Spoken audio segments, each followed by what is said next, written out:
치매 수발이나 해. 우린 파리 1등석 타고 갈 거니까. 아빠 밥은 죽으로 해. 시간 없다. 가자. 시댁이 떠난 그날 밤, 휠체어에 앉아 침을 흘리던 아버님이 눈을 번쩍 떴습니다. 혜원아, 이제 이 집 모든 주인은 너다. 파리 명품 거리에서 쫓겨나 거지꼴이 될 그들의 최후 7년의 서러움을 날려버릴 우아한 복수극이 지금 펼쳐집니다. 시작 전에 무료인 구독과 좋아요를 눌러주시면 매주 감동적인 우리들의 사연을 들려드립니다. 오늘의 사연 시작합니다. 출국 당일 아침이었습니다. 현관 앞에 커다란 캐리어 2개가 나란히 놓였어요. 명희는 두툼한 코트깃을 여미며 거울 앞에서 입술을 다듬었고, 재우는 파리행 1등석 티켓을 안주머니에 챙겼습니다. 안방 침대에는 박 회장이 누워 있었어요. 천장을 향해 흐릿한 눈을 뜬 채 입가에 침을 흘리고 있었습니다. 말기 치매 판정을 받은 지 벌써 1년이 되어가고 있었어요. 혜원이 캐리어를 두 손으로 끌어다 현관 앞에 가지런히 세워두었습니다. 명희는 그 캐리어를 낚아채듯 잡으며 고개도 돌리지 않고 말했어요.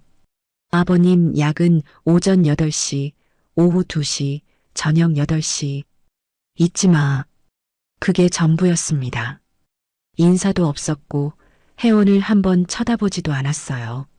재우는 신발을 신으며 현관 밖으로 나가면서 툭 던졌습니다. 아빠 밥은 죽으로 해. 딱딱한 거 드시면 또 체하셔. 현관문이 쾅 닫혔어요. 콜벤이 골목을 빠져나가는 소리가 멀어졌습니다. 혜원은 닫힌 문을 잠시 바라보았어요. 캐리어를 끌었던 손바닥이 빨갛게 눌려 있었습니다. 혜원은 그 손을 앞치마에 천천히 닦았어요. 사실 그 아침이 오기 불과 몇 시간 전, 새벽 5시였습니다. 밤새 박 회장의 수발을 마친 혜원은 찬 공기가 손끝을 파고드는 그 시각, 무거운 육수 솥 앞에 홀로 서 있었습니다. 어깨는 굽어 있었고 솥 위로 번지는 하얀 김이 그 얼굴을 조용히 덮었어요. 혜원은 말없이 국자를 들어 육수를 천천히 저었습니다. 바로 그 시각 안방에서는 명희가 서랍에서 통장 하나를 꺼내 들었어요. 표지에는 혜원의 친정 어머니 이름이 적혀 있었습니다. 이틀 전 혜원의 어머니가 두 손으로 꼭 쥐어 건넸던 바로 그 통장이었어요. 사돈어른 치료비에 보태 쓰세요. 평생 모은 거예요. 혜원의 어머니는 목이 메어 말을 잇지 못하면서도 5천만 원이 든 그 통장을 두 손으로 꼭 쥐어 주었습니다. 평생 허리 한번 펴지 못하고 모은 돈이었어요. 사돈이 아프다는 말에 단 한 번도 망설이지 않았죠. 명희는 손 하나 떨지 않고 그 통장을 파리행 핸드백 안에 밀어 넣었습니다. 7년이었습니다. 혜원이 이 집 며느리로 들어온 지 꼬박 7년이었어요. 처음 2년은 아이가 생기지 않는다며 명희가 혜원을 다그쳤습니다. 병원을 다녀오라고, 몸 관리를 제대로 하라고. 시어머니 입에서 나올 수 있는 말은 다 나왔어요. 혜원은 그 모든 말을 혼자 받아냈습니다. 재훈에게 문제가 있다는 걸 알면서도 입 밖에 낸 적이 없었어요. 그것이 이 집을 지키는 방법이라고 스스로 믿었으니까요. 6테이블짜리 국밥집도 그렇게 살려냈습니다.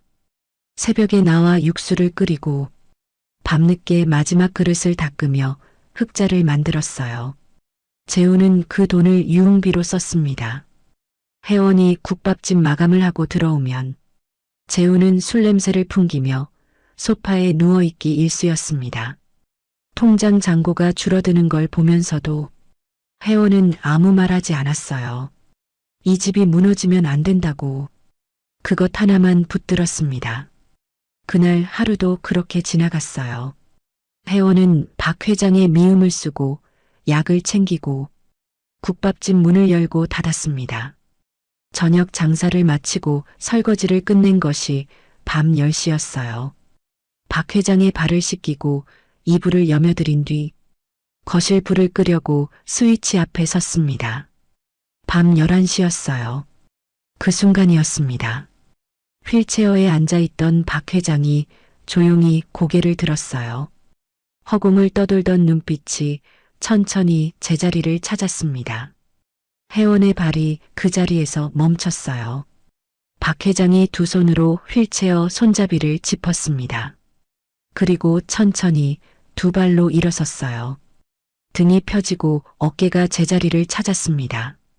눈이 혜원을 똑바로 바라보았어요. 혜원의 입에서 소리가 나오지 않았습니다. 뒤로 한 걸음 물러서다가 벽에 등이 닿았어요. 박 회장이 삐걱거리는 마루를 밟으며 천천히 걸어왔습니다. 혜원아. 혜원은 그 자리에서 굳어버렸어요. 저 입에서 저 목소리가 나올 수 있다는 사실이 믿기지 않았습니다. 1년 동안 단 한 번도 제대로 된 말을 들은 적이 없었으니까요. 내가 연기를 한 거야. 혜원의 두 무릎이 바닥을 향했습니다. 박 회장이 창가 쪽으로 시선을 두며 낮고 또렷하게 말을 이었어요. 1년 전 초기 인지장애 진단을 받던 날 밤이었습니다. 명희와 재훈이 문 밖에서 주고받는 소리를 들었다고 했어요. 요양원에 넣어버리면 돼. 아파트는 우리가 처분하고. 그 한마디를 들은 날부터였습니다. 박 회장은 스스로 증상을 키웠어요. 눈빛을 비우고 말을 끊고 아무것도 모르는 사람처럼 앉아 있었습니다. 1년 동안 하루도 빠짐없이 그렇게 버텼어요. 명희는 거기에 더해 주치의에게 돈을 쥐어주어 서류상 말기로 올려버렸다고 했습니다. 그 1년 동안 박 회장의 병원 동행은 혜원이 했어요. 매달 진료날이면 새벽부터 일어나 약 봉투를 챙기고 접수 창구 앞에서 차례를 기다렸습니다.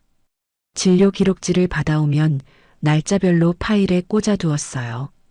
혜원이 곁에 있었기에 연기는 완벽했고 아무도 눈치채지 못했죠. 박 회장이 혜원 앞에 무릎을 꿇었습니다. 혜원은 눈을 크게 떴어요. 박 회장의 눈에서 눈물이 흘렀습니다. 주름진 뺨을 타고 턱 끝으로 방울방울 떨어졌어요. 굵고 투박한 손이 혜원의 두 손을 꼭 감쌌습니다. 1년 동안 가장 힘들었던 건 네가 그 고생을 하는 걸 지켜보면서도 모른 척해야 했던 거야. 박 회장이 혜원의 손을 놓지 않은 채 고개를 숙이며 말했어요. 목소리가 잠겼습니다. 미안하다 혜원아. 아들놈 만행을 견디며 아무도 알아주지 않아도 이 집을 지킨 사람은 너 하나였어. 박 회장이 허리를 곧게 세우고 혜원의 눈을 마주 보았어요. 내 모든 것을 이어받을 자격이 있는 사람도 너 하나야. 혜원은 눈물을 쏟았습니다. 소리도 없이 그냥 흘렀어요. 7년 동안 꾹꾹 눌러왔던 것들이 한꺼번에 터져 나오는 것 같았습니다. 누구 하나 알아주지 않아도 괜찮다고 스스로를 달래왔던 날들이었어요. 그날들이 한꺼번에 눈앞에 밀려왔습니다. 박 회장은 천천히 일어서며 혜원의 손을 잡아 이끌었어요. 할 말이 있어. 서재로 가자. 서재 안은 낡은 책 냄새가 가득했습니다. 박 회장은 책장 앞에 서서 오래된 백과사전 묶음을 옆으로 밀었어요. 책장 안쪽에 묵직한 철제문이 모습을 드러냈습니다. 번호를 누르는 손은 흔들림이 없었어요. 딸깍 소리와 함께 금고가 열렸습니다. 박 회장이 두툼한 서류 봉투를 꺼냈어요. 강남 한복판 대형 빌딩의 등기부등본이었습니다. 10년간 남의 이름을 빌려 한 장씩 쌓아온 것들이었어요. 거대한 투자그룹의 지분 내역서도 함께였습니다.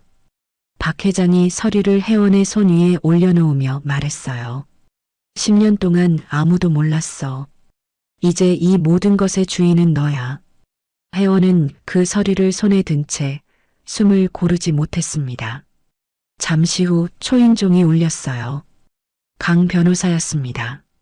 차분하게 서류 가방을 내려놓은 강 변호사는 테이블 위에 계약서 2장을 나란히 펼쳤어요. 혜원은 펜을 들었습니다. 손이 가늘게 떨렸어요. 그래도 서명했습니다. 한 글자 한 글자 또렷하게. 강 변호사가 서류를 가방에 정리하며 자리에서 일어섰어요. 오늘 밤 안으로 공증까지 모든 절차가 마무리됩니다. 현관문이 닫히고 나서였습니다. 혜원은 서재 의자에 앉아 낡은 앞치마를 천천히 풀었어요. 조용히 개어 한쪽에 밀어두고 노트북을 켰습니다. 7년치 기록이 파일 안에 가득했어요. 혜원의 눈빛이 달라져 있었습니다. 식당 앞치마를 두르던 그 눈이 아니었어요. 혜원은 마우스를 쥔 손에 힘을 주며 화면을 훑기 시작했습니다. 밤이 깊어갔어요. 그 시각 파리 상공 어딘가에서는 명희와 재훈이 1등석 좌석을 뒤로 젖히고 있었습니다. 승무원이 내민 샴페인 잔을 재훈이 받아들며 명희를 향해 잔을 들었어요. 이제 좀 살겠다. 명희는 샴페인을 한 모금 마시며 눈을 감았습니다. 두 사람은 자신들의 목을 조여오는 것이 무엇인지 꿈에도 몰랐어요. 한국에서는 조 전무가 어두운 사무실 안에서 휴대전화를 귀에 댄 채 목소리를 낮추고 있었습니다. 박 회장 요즘 상태가 어떻다더냐. 조 전무는 전화를 쥔 채 창밖 서울 야경을 내려다보며 눈을 가늘게 떴어요. 무언가를 계산하는 사람의 얼굴이었습니다. 다음 날 오전 9시 정각이었습니다. 혜원은 강 변호사와 나란히 은행 본점 유리문을 밀고 들어섰어요. 어젯밤 앞치마를 벗어두던 그 손이 오늘은 서류 봉투를 단단히 쥐고 있었습니다. 단정하게 차려입은 혜원의 얼굴에는 어떤 흔들림도 없었어요. 7년 동안 억누르며 살아왔던 사람의 얼굴이 아니었습니다. 창구 직원이 서류를 확인하며 고개를 들었어요. 법정 대리인 위임장과 증여 계약서 공증본 맞으시죠? 강 변호사가 서류를 한 장씩 짚으며 또렷하게 답했습니다. 맞습니다. 박 회장 명의로 등록된 가족 신용카드 전부 지금 즉시 정지 처리해 주십시오. 직원의 손가락이 키보드 위를 빠르게 움직였어요. 잠시 후 화면을 확인한 직원이 고개를 끄덕였습니다. 처리 완료됐습니다. 혜원은 그 말을 듣고 나서야 숨을 한번 고르게 내쉬었어요. 명희와 재훈이 파리에서 흥청망청 긁어대던 카드가 그 순간 전부 막혀버렸습니다. 혜원은 곧바로 강 변호사와 함께 그룹의 핵심 자금 라인 통제권을 자신의 이름으로 넘기는 절차까지 마저 마쳤어요. 시댁 식구들의 돈줄이 완벽하게 차단되는 데 걸린 시간은 채 1시간이 되지 않았습니다. 바로 그 시각 파리의 최고급 호텔 스위트룸에서는 명희와 재훈이 룸서비스 카트 앞에 앉아 있었어요. 은쟁반 위에 작은 유리 용기들이 줄지어 놓였습니다. 재훈이 진주알처럼 까만 캐비어를 숟가락에 얹으며 명희를 향해 말했어요. 어머니 사진 찍어요. 혜원한테 보내게. 명희가 입가에 웃음을 머금은 채 자세를 잡았습니다. 재훈이 사진을 찍어 혜원의 번호로 전송했어요. 캡션 한 줄을 달아서요. 우리 잘 지내고 있어. 너도 아버지 잘 모셔. 혜원의 휴대전화가 울렸습니다. 화면에 사진이 떴어요. 은쟁반 위에 캐비어와 샴페인, 그리고 여유롭게 웃고 있는 명희의 얼굴이었습니다. 혜원은 그 사진을 잠자코 내려다보았어요. 혜원의 어머니가 그 돈을 모으기까지 얼마나 오랜 시간이 걸렸는지 혜원은 알고 있었습니다. 반찬 가게 한편에서 하루 종일 서서 일하고 겨울에도 난방 한번 제대로 틀지 않으며 모은 돈이었어요. 그 5천만 원이 지금 저 은쟁반 위에 올라가 있었습니다. 손끝이 차가워지는 것 같았어요. 혜원은 천천히 화면을 덮었습니다. 그리고 서류 봉투를 다시 손에 쥐었어요. 혜원은 눈빛 하나 흔들지 않았습니다. 은행을 나온 혜원은 곧장 본가로 돌아왔어요. 안방으로 들어가 장롱 앞에 무릎을 꿇었습니다. 밑창을 손으로 더듬자 두툼한 봉투 하나가 손끝에 잡혔어요. 명의가 교묘하게 감춰두었던 본가의 실제 집문서였습니다. 그 옆에는 재훈이 아내 몰래 만들어둔 마이너스 통장 내역서도 함께였어요. 혜원은 두 눈으로 숫자들을 훑었습니다. 새벽 5시부터 밤 10시까지 국밥집 솥 앞에서 버티며 번 돈이었어요. 허리가 끊어질 것 같아도 무릎이 시려도 자리를 지키며 만들어낸 흑자였습니다. 그 돈이 저 숫자만큼 재훈의 손을 거쳐 사라져 있었어요. 혜원은 손등으로 눈가를 한번 닦았습니다. 그리고 서류들을 반듯하게 펴서 파일에 꽂아두었어요. 훗날을 위한 증거였습니다. 오후가 되었어요.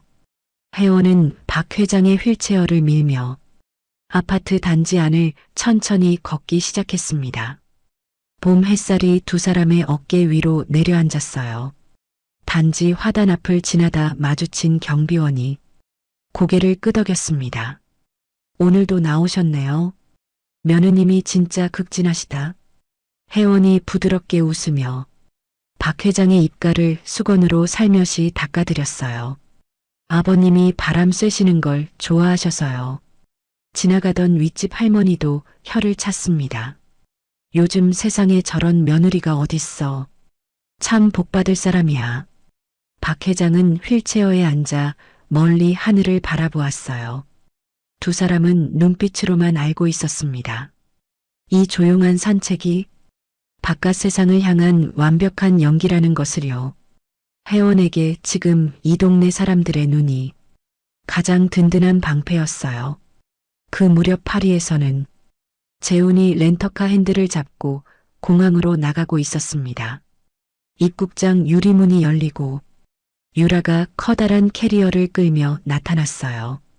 재훈이 손을 들어 보이자 유라가 달려왔습니다. 재훈의 차가 호텔 앞에 멈추자 명희가 로비로 내려왔어요. 유라를 위아래로 훑어보던 명희가 말없이 고개를 끄덕였습니다. 그 침묵이 허락이었어요. 유라는 스위트룸 문이 열리자마자 눈을 크게 떴습니다. 통유리 너머로 에펠탑이 보이는 방이었어요. 유라가 소파에 앉아 두 팔을 벌리며 말했습니다. 나 꿈꾸는 거 아니지? 재훈이 냉장고에서 샴페인을 꺼내며 웃었어요. 이제 시작이야. 명희는 그 옆 안락의자에 앉아 유라를 바라보았습니다. 한국에서 새벽부터 국밥을 끓이고 있을 며느리 혜원 생각은 눈곱만큼도 없었어요. 유라는 재훈이 건네는 쇼핑백을 받아들고 창가에 서서 사진을 찍었습니다. 에펠탑이 창밖으로 보이는 각도였어요. 그 사진이 유라의 공개 계정에 올라갔습니다. 파리에서의 하루라는 글과 함께였어요. 유라는 며느리 자리를 대신 차지한 듯 들떠서 연신 사진을 찍어댔습니다. 한국의 박 회장은 서재 노트북 화면을 들여다보고 있었어요. 유라의 계정에 올라온 사진들이 화면을 채웠습니다. 스위트룸 내부가 찍힌 사진, 재훈과 나란히 앉아 웃는 사진, 명희가 배경에 흐릿하게 찍힌 사진까지요. 박 회장은 화면을 잠시 바라보다가 천천히 휴대전화를 들었어요. 강 변호사가 2번 만에 받았습니다. 아파트 명의 이전, 지금 당장 진행하게. 박 회장이 화면에서 눈을 떼지 않으며 말했어요. 목소리는 낮고 서늘했습니다. 강 변호사는 전화를 끊자마자 움직였어요. 사전에 준비해둔 소유권 이전 등기 서류를 들고 등기소로 향했습니다. 접수가 완료되기까지 1시간도 걸리지 않았어요. 강 변호사는 곧바로 법원에 처분금지 가처분 신청서도 제출했습니다. 외부 친척들이 끼어들 틈을 원천 차단하기 위해서였어요. 이제 그 아파트에는 법적인 철벽이 둘러쳐졌습니다. 파리의 세 사람은 그런 사실을 까맣게 모른 채 호텔 레스토랑에 자리를 잡았어요. 웨이터가 두툼한 메뉴판을 펼쳐 보이자 명희가 손가락으로 가장 비싼 코스를 짚었습니다. 이걸로 줘요. 재훈이 유라의 잔에 와인을 따르며 말했어요. 내일 요트 투어 몇 시 출발이야? 유라가 휴대전화를 들여다보며 답했습니다. 오전 10시. 선상 점심 포함이래. 명희가 빵을 집으며 흐뭇하게 웃었어요. 잘 됐네. 날씨도 좋다던데. 세 사람은 유쾌하게 웃었습니다. 식사를 마친 재훈이 웨이터를 불러 청구서에 서명을 남겼어요. 룸차지였습니다. 청구서의 숫자 따위는 눈에 들어오지도 않는 듯 했어요. 그 돈이 누구의 피와 땀으로 만들어진 것인지 세 사람 중 누구도 생각하지 않았습니다. 회원은 저녁 무렵 통신사 대리점 문을 밀고 들어섰어요. 직원 앞에 서류를 내밀었습니다. 박 회장 명의 가족 결합회선인데요. 해외 로밍 데이터 서비스. 명희 씨 번호랑 재훈 씨 번호 둘 다 지금 바로 해지해 주세요. 직원이 서류를 확인하며 고개를 들었어요. 대표 회선 권한자로 확인됩니다. 진행할게요. 잠시 후 처리가 완료되었습니다. 회원은 대리점 문을 나서며 하늘을 한번 올려다보았어요. 서쪽 하늘이 붉게 물들고 있었습니다. 파리의 밤이 시작될 시간이었어요. 그 시각 파리 호텔 방에서는 명희가 휴대전화를 들여다보며 눈살을 찌푸리고 있었습니다. 화면 상단에 데이터 연결이 끊겼다는 표시가 떴어요. 명희가 소파에 앉아있던 재훈을 불렀습니다. 야, 너 폰 터지냐? 재훈이 자신의 휴대전화를 확인하더니 인상을 썼어요. 나도 안 되는데. 유라만 자신의 휴대전화로 멀쩡히 통화를 하며 소파에 기대어 있었습니다. 명희와 재훈은 서로의 얼굴을 바라보았어요. 아직은 단순한 통신 오류라고 생각했습니다. 설마 하는 마음이 더 컸어요. 이국당 한복판에서 두 사람이 서로의 얼굴만 멀뚱히 바라보았습니다. 한국에서는 조 전무가 어두운 사무실에 홀로 앉아 전화기를 귀에 댄 채 낮은 목소리로 말하고 있었어요. 명희 씨가 요양원 입원 서류 핑계로 출국했다고 전화기 너머에서 짧은 대답이 들려왔습니다. 조 전무는 전화를 끊고 등받이에 몸을 기댔어요. 손가락으로 책상을 천천히 두드렸습니다. 무언가 계산이 끝난 사람의 눈빛이었어요. 조 전무는 낡은 수첩을 꺼내 번호 하나를 찾아 눌렀습니다. 잠시 후 조 전무는 낡은 건물 지하 주차장에 차를 세웠어요. 어두운 조명 아래 담배 연기를 내뿜으며 기다렸습니다. 잠시 후 또 다른 차 한 대가 들어와 옆에 멈췄어요. 어병원 주치의가 차에서 내리며 주위를 두리번거렸습니다. 조 전무가 담배를 발로 비벼 끄며 천천히 다가섰어요. 오래 걸렸네요. 주치의가 손을 비비며 낮게 말했습니다. 조 전무는 주치의의 어깨에 손을 올리며 낮게 웃었어요. 기다렸습니다. 이제 우리 한번 같이 해봅시다.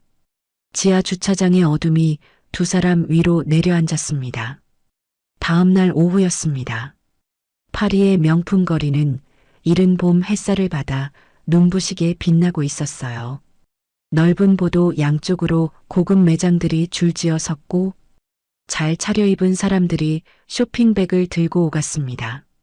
명희는 그 거리를 마치 자기 집 안방처럼 걸었어요. 재훈은 명희 옆에서 휴대전화를 들여다보며 따라갔습니다. 매장 안으로 들어선 명희가 진열대 위에 가방을 집어들었어요. 점원이 공손하게 다가섰습니다. 명희는 이것저것 들었다 놓았다 하더니 결국 두 개를 골라 카운터 위에 올려놓았어요. 재훈도 옆 진열대에서 지갑 하나를 집어들었습니다. 점원이 단말기를 내밀었어요. 재훈이 카드를 꺼내 긁었습니다. 삑. 점원의 표정이 굳었어요. 재훈이 다시 한번 카드를 긁었습니다. 삑. 죄송합니다. 카드가 승인이 안 되네요. 재훈이 다른 카드를 꺼냈어요. 결과는 같았습니다. 명희가 자신의 카드를 내밀었어요. 그것도 마찬가지였습니다. 매장 안에 있던 다른 손님들의 시선이 두 사람을 향했어요. 한 여성이 옆 사람에게 귓속말을 했습니다. 점원은 난처한 표정을 감추려 애썼어요. 명희의 얼굴이 귀 밑까지 붉어졌습니다. 평생 돈 없다는 소리를 들어본 적 없던 명희였어요.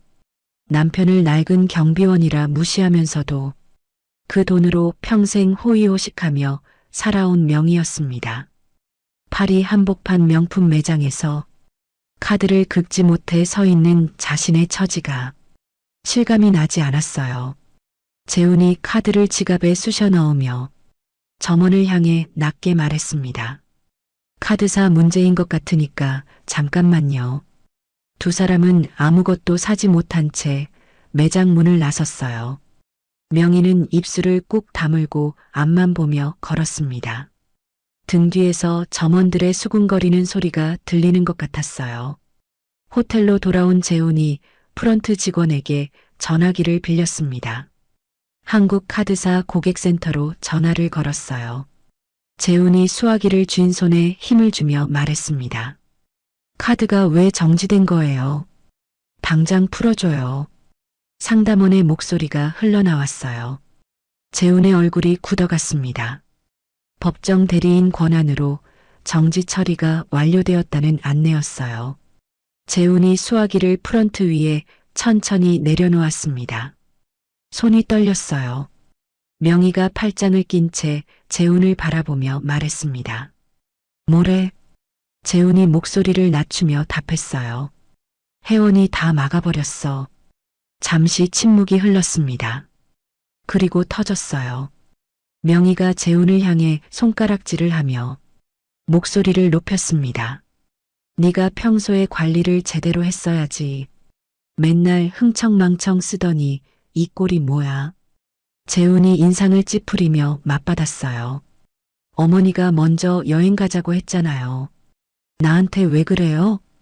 네가 다 책임진다고 했잖아. 그 말 믿고 왔더니 그게 내 돈이에요? 아버지 돈이에요. 어머니는 그걸 몰랐어요? 뭐라고? 명희가 재훈의 팔을 잡아채며 소리쳤어요. 재훈이 그 손을 뿌리쳤습니다. 호텔 로비 한가운데서 두 사람의 목소리가 높아졌어요. 지나가던 투숙객들이 힐끗힐끗 쳐다보았습니다. 프런트 직원이 난처한 표정으로 두 사람을 바라보았어요. 불과 사흘 전 샴페인을 들며 웃던 두 사람이었습니다. 그 소란을 소파에 앉아 지켜보던 유라의 눈빛이 차갑게 가라앉았어요. 유라는 천천히 자리에서 일어섰습니다. 두 사람이 서로에게 핏대를 세우는 사이 유라는 조용히 엘리베이터 버튼을 눌렀어요. 스위트룸으로 올라온 유라는 문을 닫자마자 움직이기 시작했습니다. 옷장을 열어 자신의 옷가지들을 캐리어에 쑤셔 넣었어요. 화장대 위에 화장품들을 파우치에 쓸어 담았습니다. 손이 빠르게 움직였어요. 유라는 파리에 오면서 알게 된 것이 있었습니다. 재력이 있는 남자와 재력이 있는 척하는 남자는 다르다는 것을요. 저 아래 로비에서 싸우고 있는 재호는 후자였어요. 유라는 명희의 손목시계를 집어 파우치에 넣었습니다. 서랍 안에 유로화도 챙겼어요. 그리고 두 사람의 여권을 집어 가방 깊숙이 밀어 넣었습니다.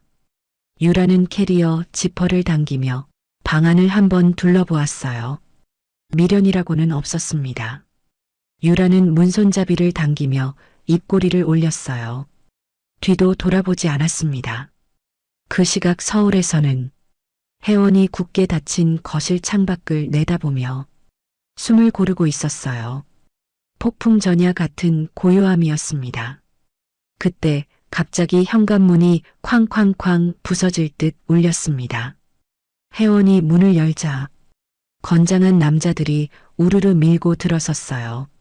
맨 앞에 선 중년 남자가 혜원을 내려다보았습니다. 명희의 친오빠, 외삼촌이었어요. 비켜. 외삼촌이 혜원의 어깨를 밀치며 거실로 들어섰습니다. 뒤따른 남자들이 현관과 거실 곳곳에 자리를 잡았어요. 외삼촌이 서류 봉투를 꺼내 거실 바닥에 던졌습니다. 명희 누나한테 다 들었어. 이 집 팔기로 했으니까 짐 싸. 혜원이 서류를 집어들었어요. 명희와 외삼촌이 미리 짜고 만든 이면 계약서였습니다. 혜원은 서류를 훑고 나서 바닥에 내려놓았어요. 저는 이 집에서 나갈 이유가 없어요. 외삼촌이 코웃음을 쳤습니다. 이유가 없어? 내가 만들어줄게. 외삼촌이 부동산 업자 중 한 명에게 고갯짓을 했어요. 그 남자가 휴대전화를 꺼내 들었습니다.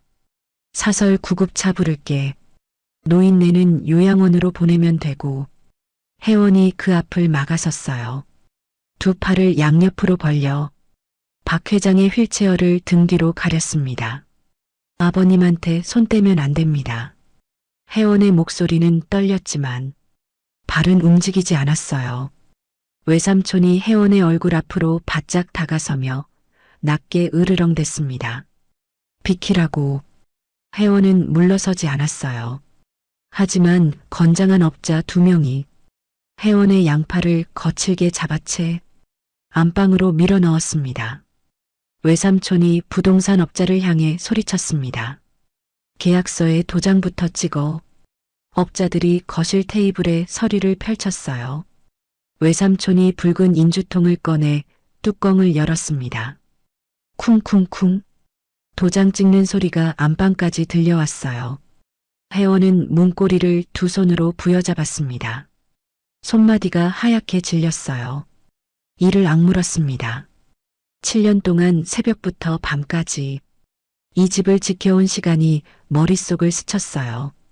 국밥집 솥 앞에서 박 회장 곁에서 단 하루도 자리를 비운 적 없었습니다. 그 시간이 저 도장 소리 하나로 무너지고 있었어요. 혜원은 눈물을 억누르며 고개를 들었습니다. 박 회장은 그 옆에서 휠체어에 앉아 있었어요. 눈빛은 흔들림이 없었습니다. 허공을 바라보는 것 같았지만 사실은 벽에 걸린 시계를 보고 있었어요. 초침이 움직였습니다. 박 회장의 입가에 아주 작은 움직임이 스쳤어요. 거의 보이지 않을 만큼 작은 것이었습니다. 그 시각 파리에서는 날이 밝아오고 있었어요. 명희와 재우는 싸구려 호텔방 침대에 지쳐 쓰러져 있었습니다. 스위트룸은 결제가 안 되어 이미 내쫓긴 뒤였어요. 명희가 눈을 떴습니다. 손목을 내려다보았어요. 시계가 없었습니다. 가방을 뒤졌어요. 지갑이 없었습니다. 명희가 벌떡 일어났어요. 재훈아. 재훈이 눈을 비비며 일어났습니다. 두 사람이 방 안을 뒤지기 시작했어요. 유라의 짐은 하나도 없었습니다. 시계도 현금도 여권도 전부 없었어요. 명희가 침대 위에 주저앉았습니다. 두 손으로 얼굴을 감쌌어요. 재훈은 멍하니 서 있었습니다. 결제가 안 된다는 통보를 받은 호텔 측이 두 사람을 로비로 불렀어요. 캐리어를 끌고 파리 거리로 나서야 했습니다. 두 사람은 지나가는 한국인 관광객들 앞에 섰어요. 명희가 손을 모으며 말했습니다. 죄송한데요. 저희가 지갑을 잃어버렸어요. 대사관까지 차비 좀 빌려주실 수 있으세요? 관광객들이 두 사람을 훑어보았어요. 밍크 코트에 명품 캐리어를 끌고 있는 두 사람이었습니다. 한 아주머니가 고개를 저으며 지나쳤어요. 뒤따르던 남성도 눈길을 피했습니다. 명희는 지나가는 사람마다 붙잡았어요. 거절당할 때마다 등이 더 굽어졌습니다. 평생 남에게 손 벌려본 적 없던 명희였어요.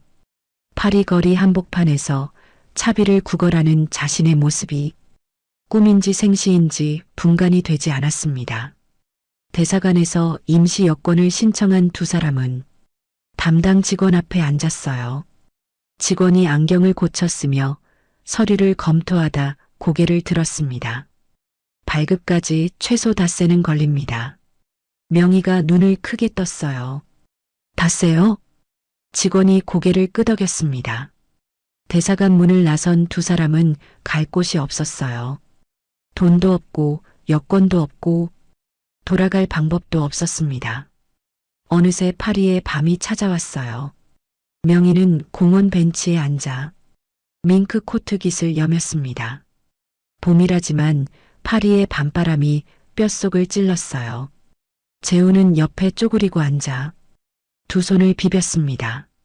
불과 사흘 전 1등석에 앉아 샴페인을 들던 두 사람이었어요. 명희는 캐리어 손잡이를 꼭 쥔 채 입술을 떨었습니다. 아무 말도 나오지 않았어요. 대치가 이어지던 바로 그 순간이었습니다. 쾅! 현관문이 거칠게 열렸어요. 강 변호사가 앞장서며 들어섰습니다. 뒤를 이어 검은 재킷을 입은 경호원들이 줄지어 진입했어요. 경호원들은 말 한마디 없이 외삼촌과 부동산 업자들 사이로 파고들어 자리를 잡았습니다.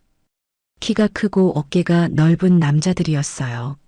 눈빛 하나, 표정 하나 흔들리지 않았습니다. 순식간에 거실 안 분위기가 무거워졌어요. 외삼촌이 눈을 치켜뜨며 강 변호사를 향해 말했습니다. 당신 누구야? 강 변호사가 서류 봉투를 꺼내 외삼촌의 얼굴 앞에 펼쳐 보이며 또렷하게 말했어요. 이 집의 소유주는 현재 혜원 씨입니다. 등기 이전이 완료된 서류와 법원에 가처분 인용문입니다. 직접 확인하십시오. 외삼촌이 서류를 낚아채듯 잡아 훑었습니다. 손이 멈췄어요. 눈이 빠르게 서류를 오갔습니다. 틀림없는 법원 직인이었어요. 외삼촌의 입술이 굳어졌습니다. 강 변호사가 한 발 더 다가서며 말했어요. 경호원들의 바디캠에 지금까지의 모든 상황이 기록되어 있습니다. 동의 없이 타인의 주거에 강제 진입한 행위는 엄연한 범죄입니다. 지금 당장 나가시면 문제 삼지 않겠습니다. 외삼촌이 경호원들을 훑어보았어요. 1명, 2명, 3명. 자신이 데려온 부동산 업자들보다 머리 하나씩 더 큰 사람들이었습니다. 인주통을 들고 있던 부동산 업자가 슬그머니 손을 내렸어요. 다른 업자들도 눈길을 피하며 뒤로 물러섰습니다. 외삼촌이 강 변호사를 향해 목소리를 높였어요. 명희 누나가 이 집 팔기로 했어. 그게 먼저라고. 강 변호사가 서류를 손가락으로 짚으며 차갑게 말했습니다. 명희 씨는 이 집의 소유주가 아닙니다. 지금 이 자리에서 추가 행동을 하시면 현행범으로 신고하겠습니다. 외삼촌의 기세가 꺾였어요. 눈알이 이리저리 굴렀습니다. 버티고 싶었지만 버틸 근거가 없었어요. 외삼촌이 이를 갈며 가계약서를 두 손으로 힘껏 찢었습니다. 종이 조각이 바닥에 흩어졌어요. 두고 봐. 외삼촌이 부동산 업자들을 이끌고 현관 밖으로 나갔습니다. 쿵소리와 함께 문이 닫혔어요. 거실에 정적이 찾아왔습니다. 혜원은 안방 문고리에서 손을 놓았어요. 천천히 거실로 나왔습니다. 두 다리가 말을 듣지 않았어요. 벽에 등을 기대며 천천히 바닥으로 주저앉았습니다. 경호원들이 뒷짐을 지고 서 있었어요. 강 변호사가 서류를 정리하고 있었습니다. 아무도 혜원을 보지 않았어요. 그래서 괜찮았습니다.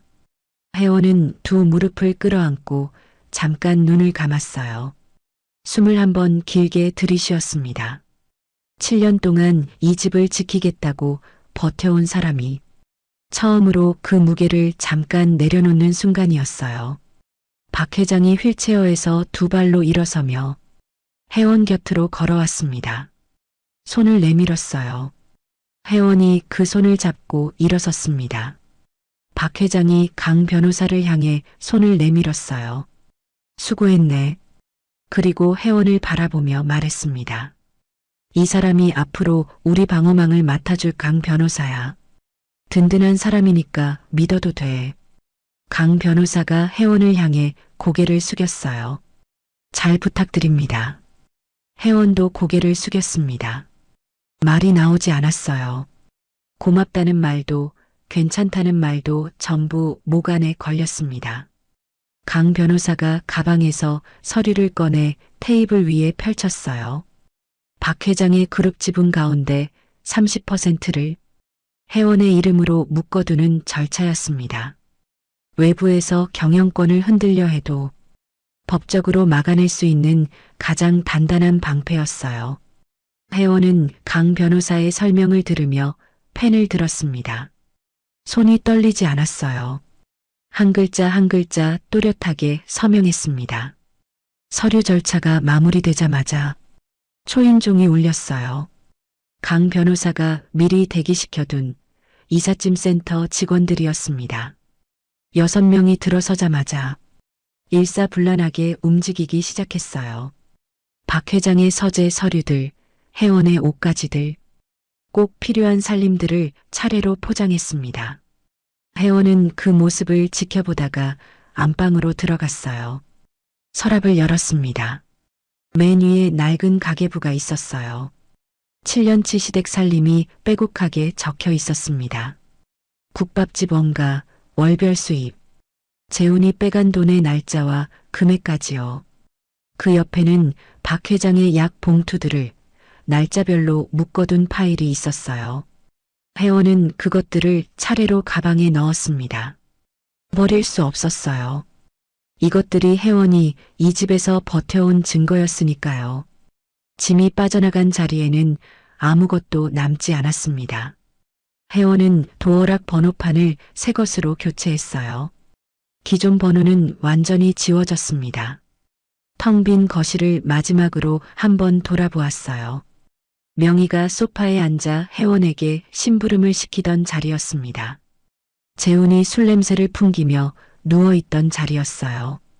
회원은 명희와 재훈이 돌아와 이 집 앞에 섰을 때의 표정을 머릿속에 떠올렸습니다. 그리고 문을 닫았어요. 닷새가 지났습니다. 파리 대사관에서 임시 여권을 손에 쥔 명희와 재훈은 무료 급식소 앞 긴 줄에 서 있었어요. 줄은 좀처럼 줄어들지 않았습니다. 명희의 앞에는 낡은 외투를 입은 노인이 서 있었어요. 명희는 그 뒷모습을 바라보다가 고개를 숙였습니다. 차례가 되어 굳은 빵 한 조각과 묽은 수프 한 그릇을 받아들었어요. 명희는 빵을 한 입 베어 물다가 멈췄습니다. 딱딱했어요. 그냥 손에 들고 서 있었습니다.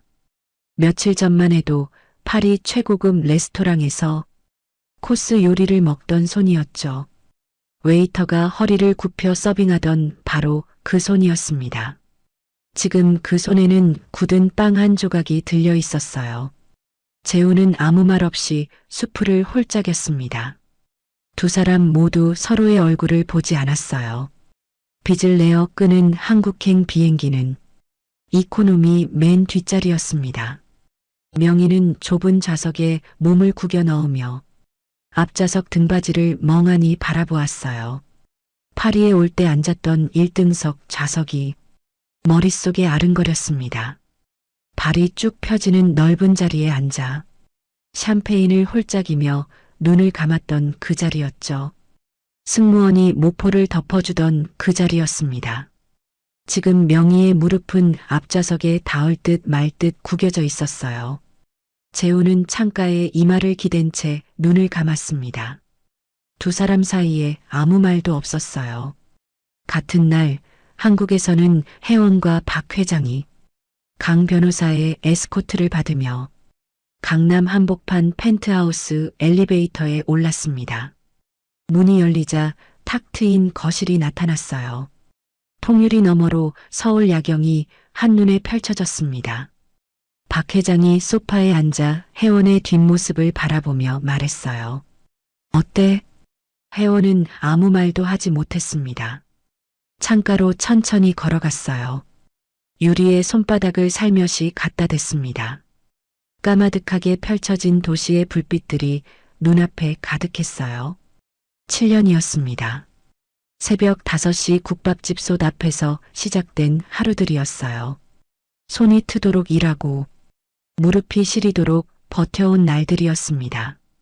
아무도 알아주지 않아도 이 집이 무너지면 안 된다고 스스로를 다독이며 견뎌온 시간이었어요. 친정어머니의 5천만 원이 명희의 핸드백 속으로 들어가는 걸 보면서도 입을 다물었던 날이 떠올랐습니다. 아이가 왜 없냐며 명희에게 다그침을 당하면서도 재훈을 감쌌던 날들도 스쳐 지나갔어요. 재훈이 통장을 비워가던 날 밤, 아무 말 없이 국밥집 마감을 하던 그 새벽도 떠올랐습니다. 그 모든 날들의 끝에 지금 이 자리가 있었어요. 혜원의 눈에서 눈물이 한 방울 흘렀습니다. 소리도 없이 그냥 흘렀어요. 뜨거웠습니다. 박 회장이 소파에서 조용히 지켜보았어요.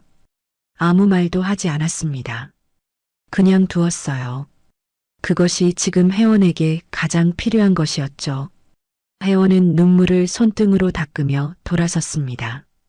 눈빛이 달라져 있었어요. 서러움을 토해낸 자리에 단단한 무언가가 들어선 눈이었습니다. 국밥집 앞치마를 두르던 그 눈이 아니었어요. 테이블 위에 서류 한 장이 놓여 있었습니다. 강 변호사가 미리 준비해둔 접근금지 가처분 신청서였어요. 명희, 재훈, 외삼촌의 이름이 나란히 적혀 있었습니다. 반경 100m 안으로 들어오는 것을 법으로 막는 서류였어요. 혜원은 펜을 들었습니다. 망설임 없이 서명했어요. 그 시각 어두운 사무실에서 조 전무가 휴대전화를 내려다보고 있었습니다. 화면에 재훈의 귀국 항공편 정보가 떠 있었어요. 조 전무가 손가락으로 책상을 천천히 두드리다 전화기를 들었습니다. 한국행 비행기 탑승을 앞두고 파리 공항 출국장 구석에 쪼그려 앉아 있던 재훈의 휴대전화가 울렸어요. 모르는 번호였습니다. 재훈이 전화를 받았어요. 재훈 씨, 나는 조 전무라고 합니다. 귀국하면 바로 연락 주십시오. 박 회장 재산 다시 찾을 방법이 있어요. 재훈이 천장을 향해 눈을 크게 떴습니다. 닷새 동안 굳은 빵을 씹으며 쪼그라들었던 무언가가 다시 꿈틀거렸어요. 재훈은 주위를 살폈습니다. 명희는 옆 벤치에 기대어 지쳐 잠들어 있었어요. 재훈이 입술을 달싹이며 낮게 말했습니다. 어디서 만날까요? 전화기 너머에서 조 전무가 낮게 웃었습니다. 다음 날 오후 2시였습니다. 인천공항 입국장 문이 열리며 명희와 재훈이 나타났어요. 며칠간 씻지 못한 머리카락이 엉겨 붙어 있었습니다. 재훈의 양복은 구겨질 대로 구겨져 있었어요. 명희의 밍크 코트는 파리공원 벤치에서 밤을 지새우며 때가 탄 채였습니다. 공항을 오가는 사람들이 두 사람을 힐끗거렸어요. 명희는 고개를 숙인 채 걸음을 재촉했습니다. 파리에 갈 때 당당하게 걷던 그 발걸음이 아니었어요. 택시기사에게 주소를 대고 나서야 재훈이 입을 열었습니다. 일단 집 가서 씻고 생각하자. 명희는 창밖을 바라보며 아무 말도 하지 않았어요. 택시가 낯익은 골목으로 접어들었습니다. 본가 아파트 앞에 택시가 멈췄어요. 명희가 먼저 내려 도어락 앞에 섰습니다. 익숙한 번호를 눌렀어요. 아무 반응이 없었습니다. 다시 눌렀어요. 여전히 아무 반응이 없었습니다. 그때 문이 안쪽에서 열렸어요. 낯선 작업복 차림의 남자가 고개를 내밀었습니다. 누구세요? 명희가 눈을 치켜뜨며 말했어요. 내가 이 집 주인인데요. 당신은 누구예요? 남자가 어리둥절한 표정으로 답했습니다. 저는 인테리어 업체 직원인데요.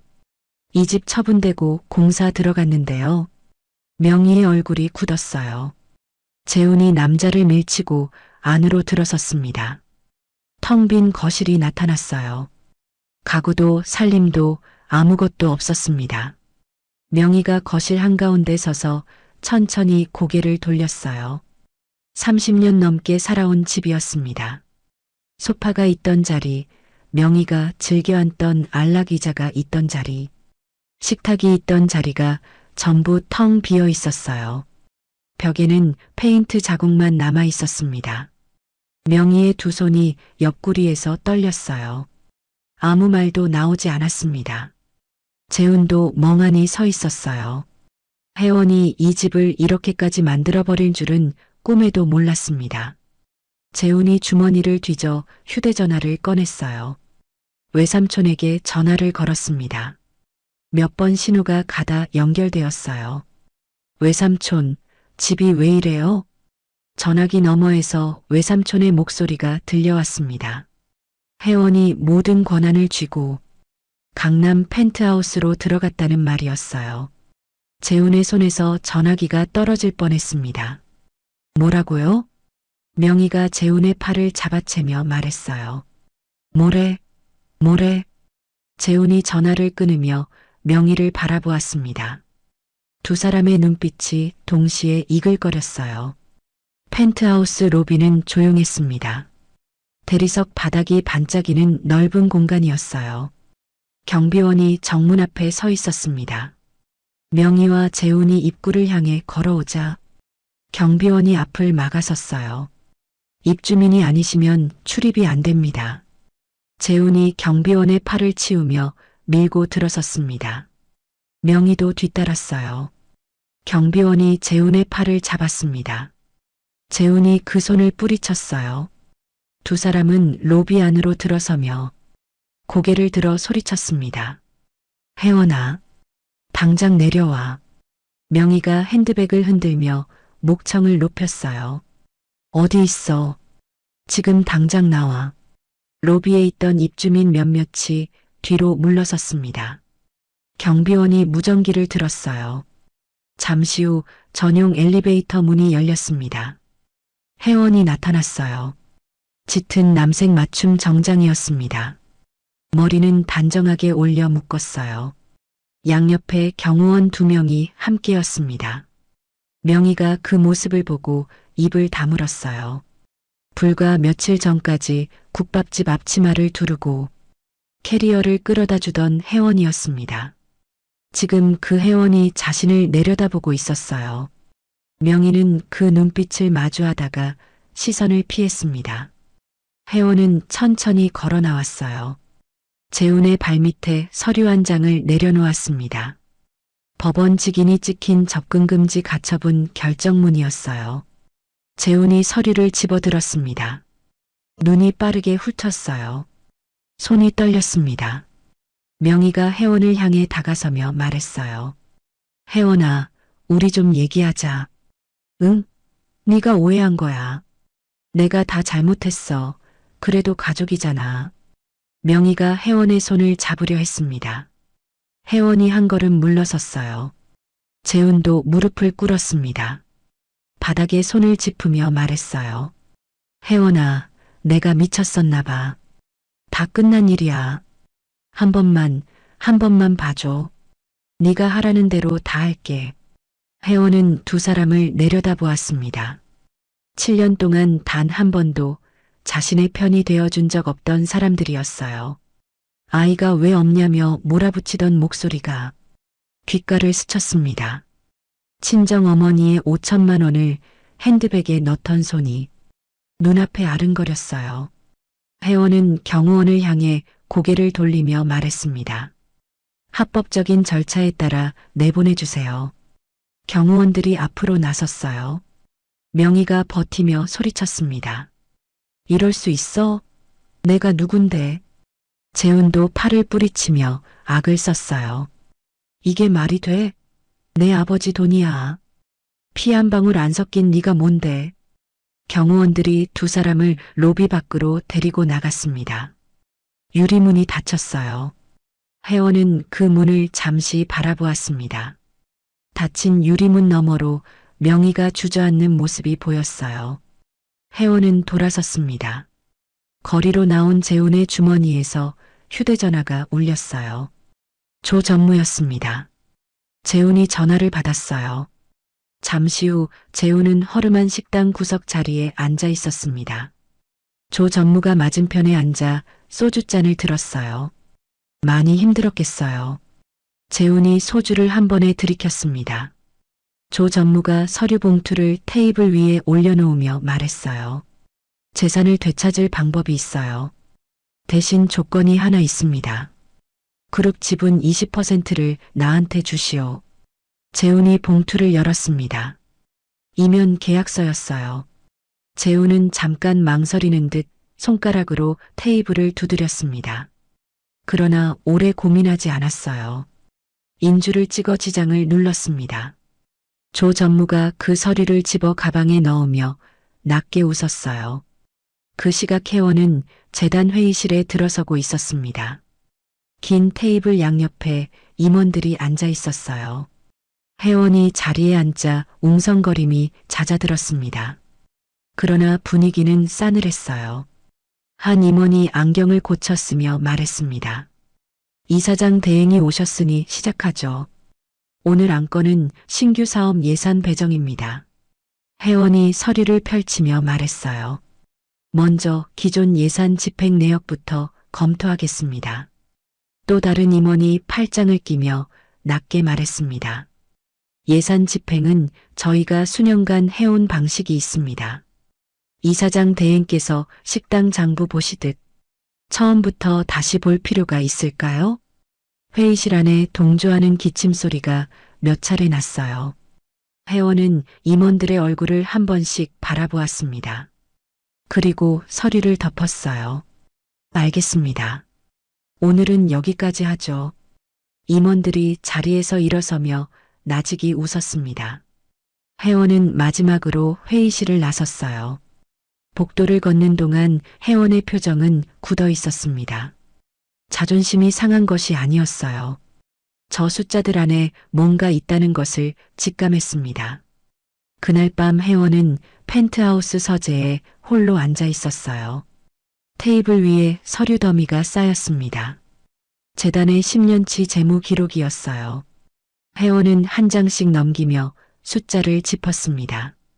국밥집 원가를 계산하던 바로 그 손이었어요. 새벽 4시에 육수 원가를 따지던 손이 지금은 수백억 대 재단의 지출 내역을 훑고 있었습니다. 이상한 항목이 눈에 들어올 때마다 회원은 빨간 펜으로 줄을 그었어요. 빨간 줄이 하나, 둘, 셋 페이지를 채워갔습니다. 날이 밝아오도록 회원은 자리에서 일어서지 않았어요. 식어버린 커피잔 옆으로 빨간 줄이 그어진 서류들이 가득 쌓였습니다. 다음 날 오전 회의실이었어요. 회원이 프로젝터 화면을 켰습니다. 숫자들이 화면을 채웠어요. 지난 5년간 외주 용역비 집행 내역입니다. 실제 납품 실적이 없는 항목이 12건, 금액으로는 총 30억 원입니다. 회의실이 조용해졌어요. 팔짱을 끼고 있던 임원이 자세를 바꿨습니다. 어젯밤까지 웃던 얼굴들이 굳어 있었어요. 회원이 다음 자료를 화면에 띄우며 말했습니다. 저는 6테이블짜리 국밥집을 흑자로 만든 사람입니다. 방법은 간단했어요. 나가는 돈을 전부 눈으로 확인했습니다.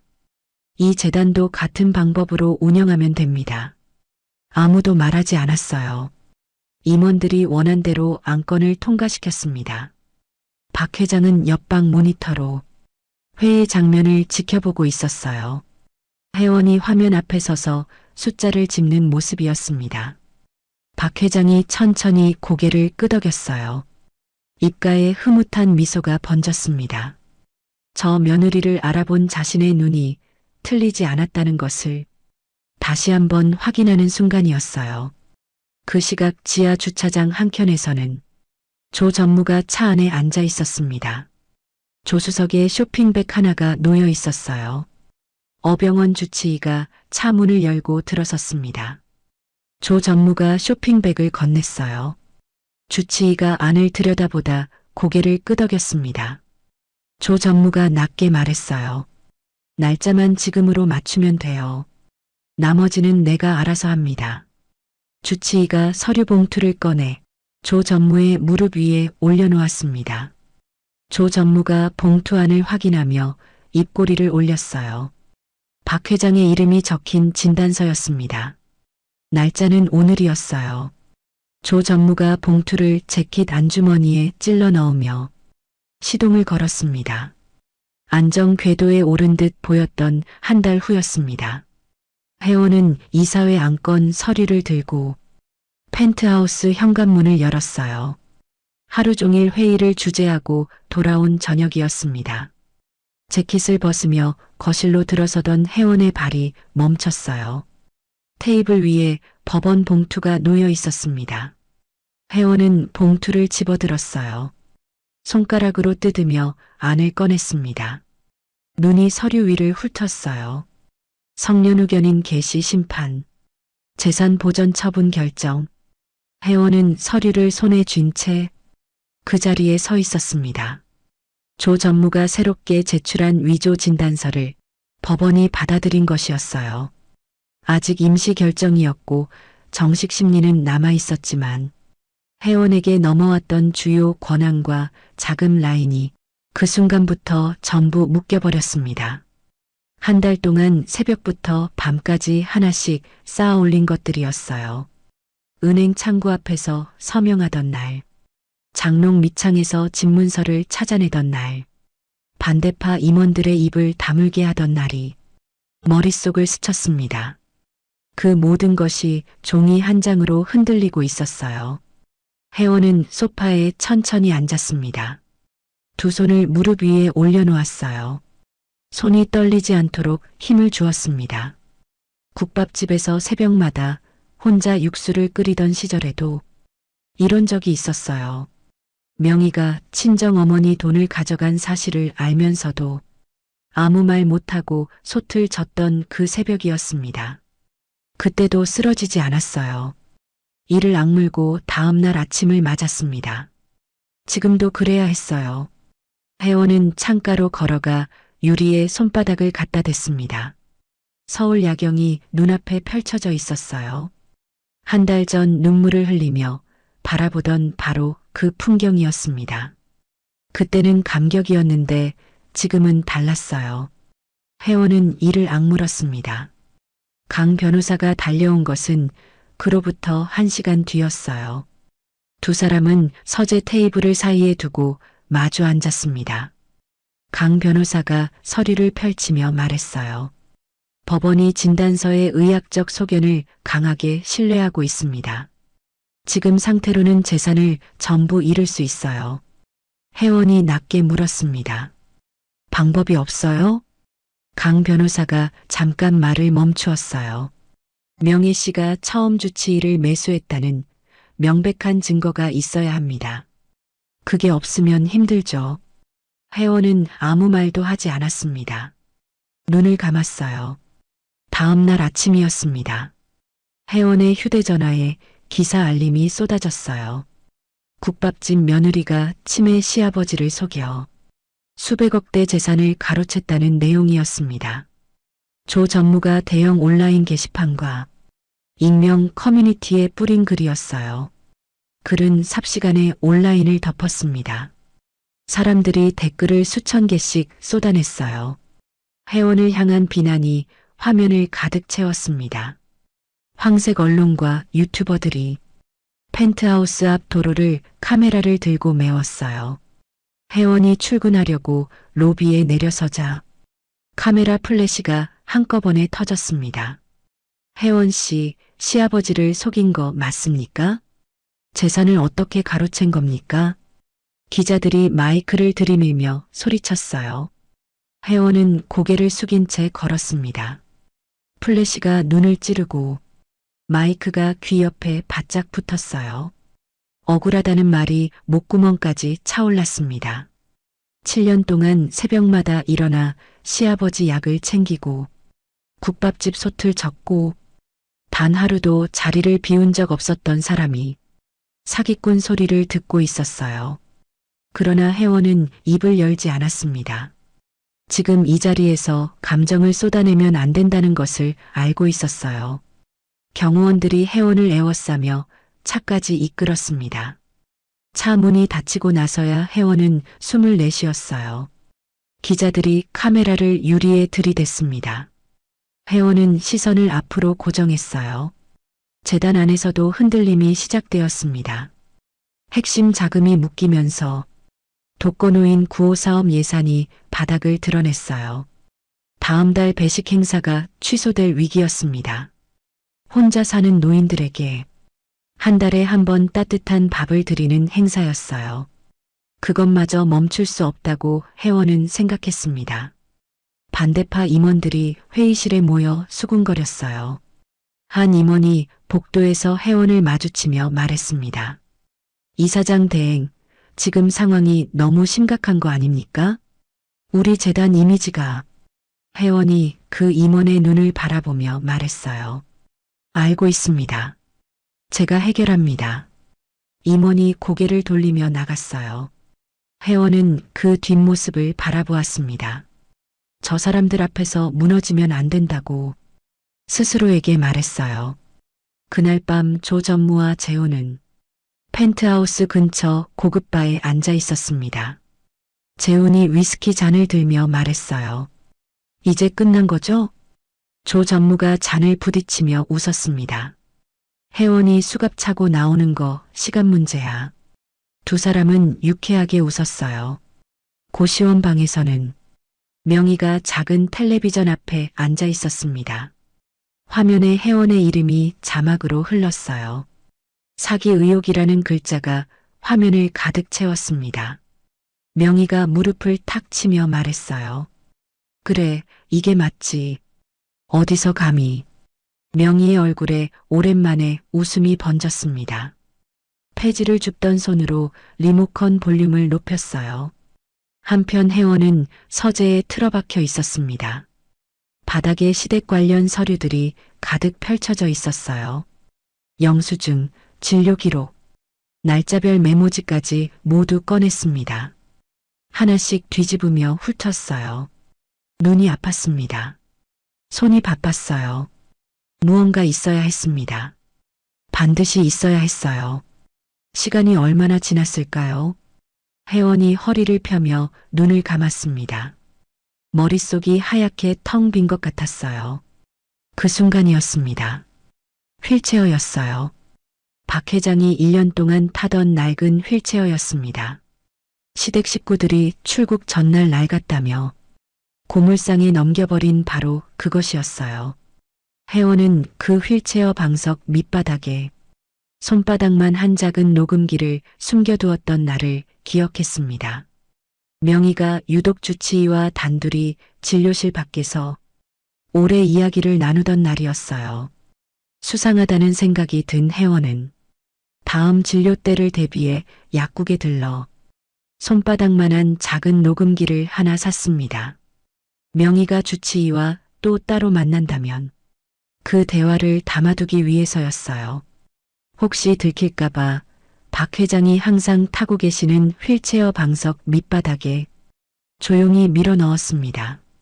아버님이 진료실 복도에서 대기하실 때 그 근처를 오가는 시어머니와 의사의 은밀한 대화를 잡아내려는 절박한 마음이었어요.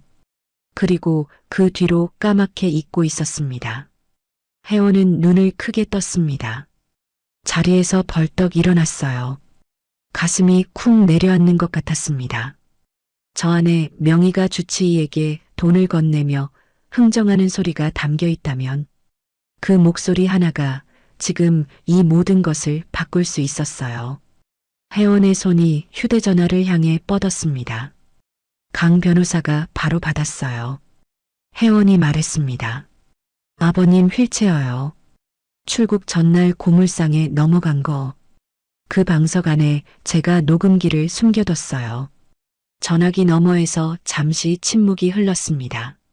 단지 CCTV랑 폐기물 수거 차량 동선 추적하면 찾을 수 있을까요? 강 변호사가 답했어요. 지금 당장 시작하겠습니다. 두 사람은 그날 밤을 꼬박 지새웠습니다. 단지 관리사무소의 협조를 얻어 출국 전날 CCTV 기록을 확보했어요. 고물상 차량 번호를 알아내고 그 차량의 이동 경로를 하나씩 역추적했습니다. 강 변호사가 업체에 전화를 걸었다가 끊고 다시 걸었어요. 회원은 옆에서 지도를 펼쳐 동선을 짚었습니다. 새벽 2시가 지나고 3시가 지났어요. 눈이 따가웠습니다. 그래도 멈추지 않았어요. 반드시 찾아야 했습니다. 새벽 4시가 넘어서였어요. 강 변호사가 지도 위의 한 지점을 손가락으로 짚으며 말했습니다. 여기입니다. 경기도 외곽중고 의료기기 처분장이에요. 회원이 그 지점을 바라보았어요. 가슴이 빠르게 뛰었습니다. 회원은 검은 모자를 눌러쓰고 서재를 나섰어요. 펜트하우스 밖에는 아직도 카메라를 든 사람들이 서성이고 있었습니다. 회원은 경호원들과 함께 화물칸 엘리베이터를 탔어요. 지하 주차장으로 내려갔습니다. 번호판이 없는 차량이 한 대 대기하고 있었어요. 회원이 뒷좌석에 올랐습니다. 문이 닫히고 차가 움직이기 시작했어요. 창밖으로 서울 불빛이 빠르게 지나갔습니다. 회원은 무릎 위에 손을 올려놓은 채 정면을 바라보았어요. 두렵지 않다고 하면 거짓말이었습니다. 저 처분장 어딘가에 낡은 휠체어가 있어야 했어요. 방석 밑바닥에 레코더가 있어야 했습니다. 배터리가 남아 있어야 했어요. 문득 박 회장의 얼굴이 떠올랐습니다. 1년 동안 휠체어에 앉아 침을 흘리면서도 회원을 믿고 기다렸던 그 얼굴이었어요. 그리고 친정 어머니의 얼굴도 떠올랐습니다. 평생 모은 돈을 두 손으로 건네던 그 손이었어요. 그 두 사람을 위해서라도 빈손으로 돌아올 수 없었습니다. 차가 도심을 벗어나 어두운 외곽도로로 접어들었어요. 가로등 불빛도 드문 길이었습니다. 회원은 눈을 감지 않았어요. 그 어둠을 똑바로 바라보았습니다. 다음 날 새벽이었습니다. 처분장 안은 어둠과 악취가 뒤섞여 있었어요. 거대한 폐기물 더미가 사방을 가득 메웠습니다. 회원은 장갑도 없이 맨손으로 더미를 헤집었어요. 녹슨 금속 파편이 손바닥을 긁었습니다. 쓰레기 더미 사이에서 나오는 냄새가 코를 찔렀어요. 숨을 참아가며 손을 뻗었습니다. 경호원들이 손전등을 비추며 옆에서 함께 더미를 뒤집었어요. 강 변호사도 양복 소매를 걷어붙인 채 무릎을 꿇고 손을 뻗었습니다. 시간이 지날수록 몸이 무거워졌어요. 더미 하나를 치우면 또 다른 더미가 나타났습니다.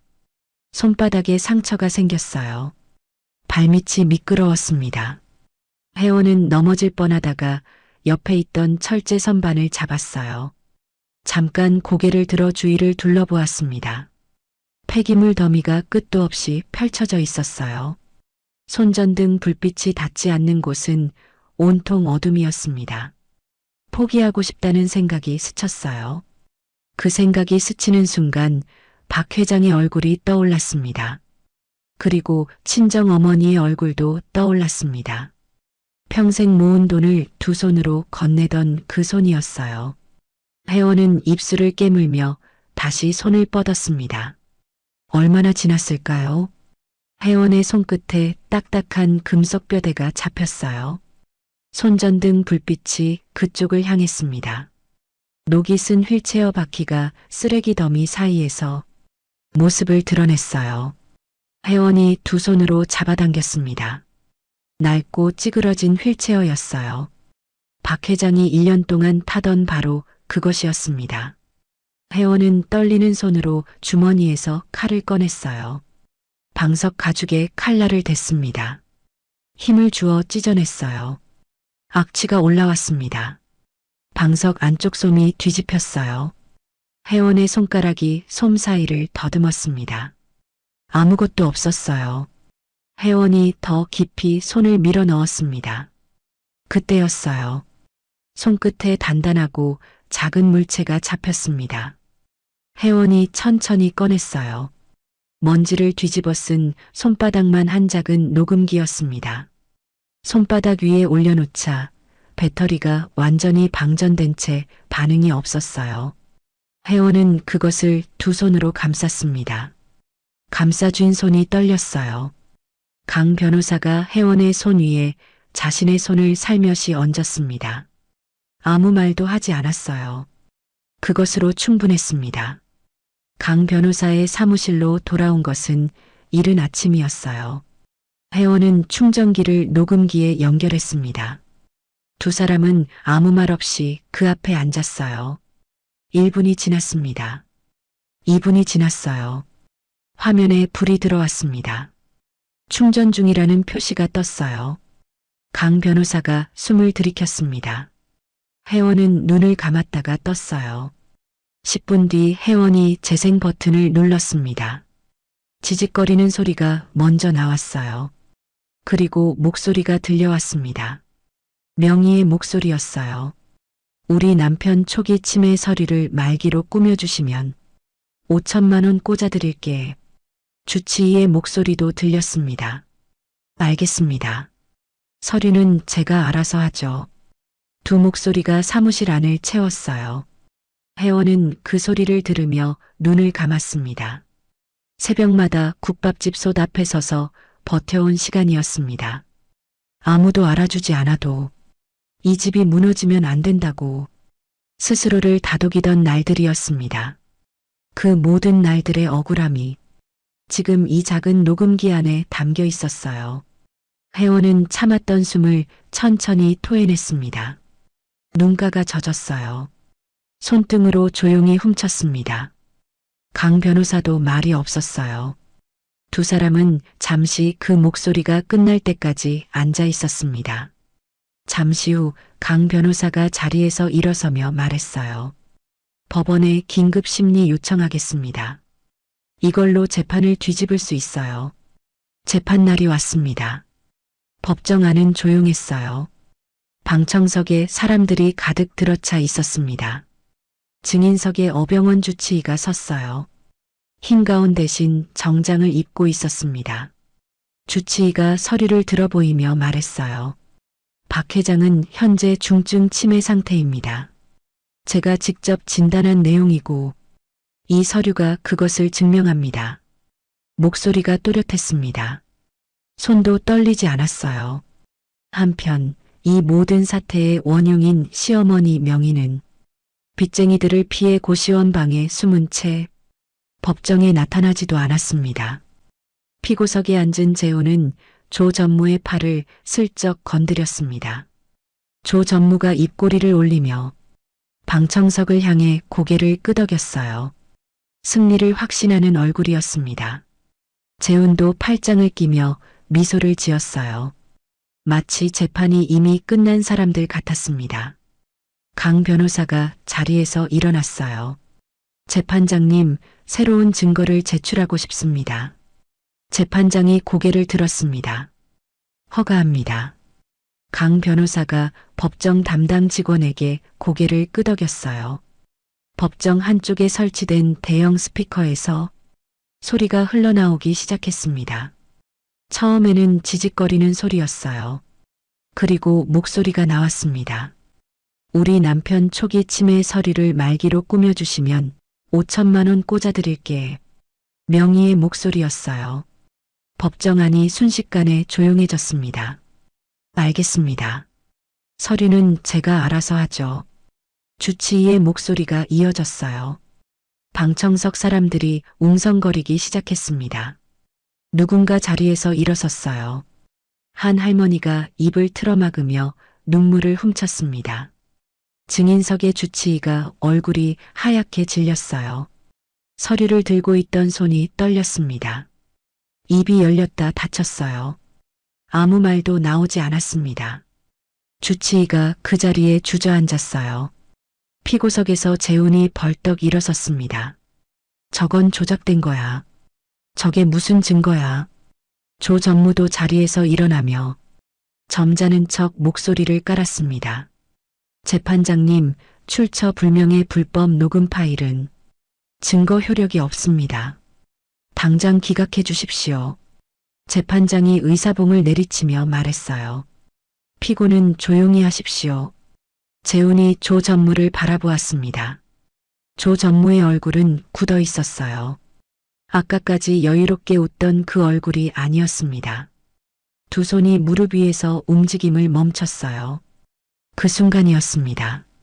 법정 뒷문이 천천히 열렸어요. 사람들의 시선이 일제히 그쪽으로 향했습니다. 박 회장이었어요. 짙은 색 수트를 단정하게 차려입은 박 회장이 문을 열고 들어섰습니다. 등이 곧게 펴져 있었어요. 걸음이 흔들리지 않았습니다. 방청석이 술렁거렸어요. 치매 말기 환자라던 사람이 저렇게 걷고 있었으니까요. 재훈의 얼굴에서 핏기가 빠졌습니다. 입이 벌어졌어요. 조 전무는 자리에서 일어서려다 다리에 힘이 풀렸는지 그대로 주저앉았습니다. 박 회장이 판사석 앞에 섰어요. 재판장이 물었습니다. 박 회장이십니까? 박 회장이 또렷하게 답했어요. 예. 오늘 날짜는 제가 정확히 알고 있습니다. 제 이름도 제 재산도 그리고 누가 무엇을 했는지도 전부 알고 있습니다. 목소리가 법정을 가득 채웠습니다. 방청석이 조용해졌어요. 박 회장은 그 자리에서 진단서가 조작된 경위를 처음부터 끝까지 또렷하게 진술했습니다. 아내가 주치의에게 돈을 건넨 것도, 아들이 재산을 빼돌리려 한 것도, 조 전무가 그것을 이용한 것도 모두 낱낱이 말했어요. 한마디도 흔들리지 않았습니다. 그것은 치매 환자의 말이 아니었어요. 10년간 차명으로 수백억 대 자산을 일구어온 사람의 말이었습니다. 법정 안에 있는 모든 사람이 그것을 알았어요. 재판장이 잠시 서류를 검토하다 고개를 들었습니다. 조 전무 측의 성년 후견인 청구를 기각합니다. 혜원 씨에 대한 재산 동결 처분을 이 자리에서 즉각 해제합니다. 방청석 사람들이 웅성거리기 시작했어요. 혜원은 자리에 앉은 채 눈을 감았습니다. 강 변호사가 옆에서 낮게 말했어요. 이겼습니다. 법정 문이 열렸습니다. 대기하고 있던 경찰들이 안으로 들어섰어요. 주치의가 먼저 수갑을 찼습니다. 재훈이 뒷걸음치며 소리쳤어요. 잠깐만요. 혜원아, 내가 잘못했어. 네가 말 좀 해봐. 나 감옥 가면 안 돼, 여보. 경찰이 재훈의 팔을 잡았습니다. 조 전무는 아무 말도 하지 않았어요. 눈을 감은 채 경찰에게 두 손을 내밀었습니다. 경찰이 세 사람을 차례로 법정 밖으로 데리고 나갔어요. 혜원은 그 모습을 바라보았습니다. 박 회장이 혜원의 곁으로 걸어왔어요. 아무 말 없이 혜원의 손을 잡았습니다. 거칠고 투박한 손이었어요. 1년 동안 치매 연기를 하면서도 며느리를 믿었던 그 손이었습니다. 혜원은 아버님의 거친 손을 마주 잡았습니다. 지난 모든 억울함이 씻겨 내려가는 듯 했어요. 두 사람은 그렇게 잠시 서 있었습니다. 법정 창문으로 햇살이 들어왔어요. 오랜만에 느끼는 따뜻함이었습니다. 재판이 끝난 지 석 달 후였습니다. 법정은 조용했어요. 재훈이 피고석에 앉아 판사를 바라보았습니다. 판사가 주문을 읽었어요. 피고 재훈에게 징역 5년을 선고합니다. 재훈의 얼굴이 굳었습니다. 눈이 커졌어요. 입이 열렸다가 닫혔습니다. 법정 경위가 재훈의 팔을 잡았어요. 재훈이 팔을 뿌리치려 했지만 소용없었습니다.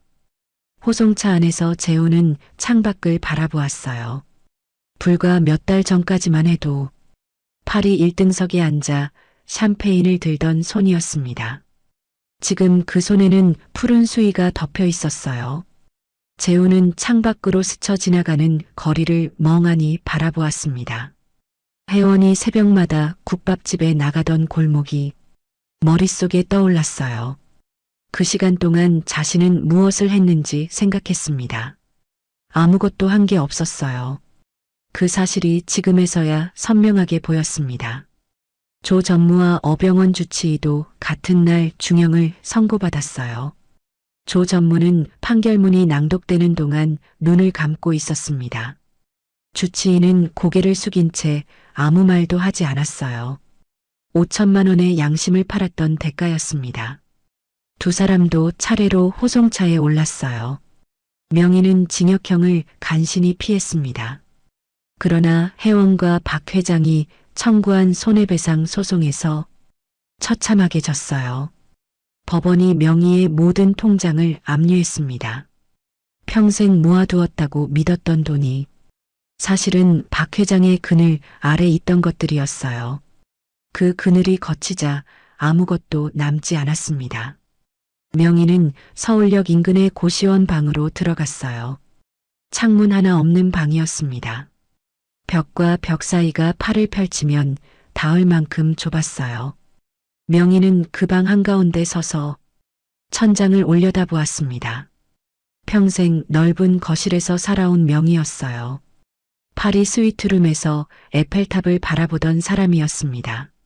지금 눈앞에는 낡은 천장만 있었어요. 입이 열리지 않았습니다. 그냥 그 자리에 서 있었어요. 매일 새벽이면 명희는 고시원을 나섰습니다. 낡은 리어카를 끌고 골목을 돌았어요. 찬바람이 얼굴을 때렸습니다. 폐지 한 장을 줍고 또 한 장을 주었어요. 밍크 코트를 입고 파리 명품 거리를 활보하던 그 손이었습니다. 지금 그 손은 리어카 손잡이를 쥐고 있었어요. 명희는 고개를 숙인 채 걸었습니다.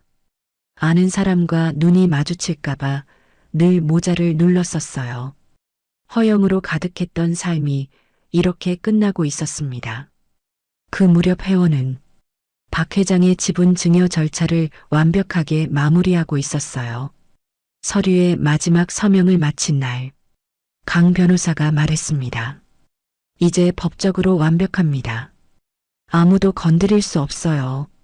혜원은 고개를 끄덕였어요. 그리고 한 가지를 더 부탁했습니다. 친정어머니의 5천만 원이었어요. 손해배상금으로 되찾은 그 돈을 조용히 친정어머니에게 돌려드렸습니다. 아무 말도 하지 않고 통장을 건넸어요. 친정어머니가 통장을 들여다보다가 혜원의 손을 잡았습니다. 한참을 아무 말도 못했어요. 떨리는 손이었습니다. 평생 모은 돈이 돌아온 것이었어요. 취임식 날이었습니다. 혜원은 단상 위에 섰어요. 짙은 색 정장이었습니다. 머리는 단정하게 올려 묶었어요. 마이크 앞에 서며 객석을 바라보았습니다. 임원들이 앉아 있었어요. 직원들이 앉아 있었습니다. 그리고 맨 뒷줄에 박 회장이 앉아 있었어요. 박 회장이 혜원을 향해 고개를 끄덕였습니다. 혜원은 잠깐 눈을 감았다가 떴어요. 새벽 5시 국밥집 솥 앞에 서던 날이 떠올랐습니다. 명희의 캐리어를 끌어다 들이던 날도 떠올랐어요. 그 모든 날들을 지나 지금 이 자리에 서 있었습니다. 혜원이 입을 열었어요. 저는 6테이블짜리 국밥집에서 왔습니다. 대단한 학벌도 화려한 경력도 없습니다. 그러나 한 가지는 압니다. 버티는 것이 이기는 것이라는 것을요. 박 회장이 자리에서 천천히 박수를 쳤어요. 객석이 따라 박수를 쳤습니다. 혜원은 그 소리를 들으며 눈을 감지 않았어요. 이 자리에 오기까지 수없이 무너질 뻔했던 순간들이 떠올랐습니다. 그러나 한 번도 완전히 무너지지는 않았어요. 그것으로 충분했습니다. 혜원은 똑바로 앞을 바라보았어요. 강 변호사는 재단의 전담 법률 고문으로 정식 계약을 맺었습니다. 혜원 곁에서 묵묵히 방어막을 쳐주는 사람이었어요.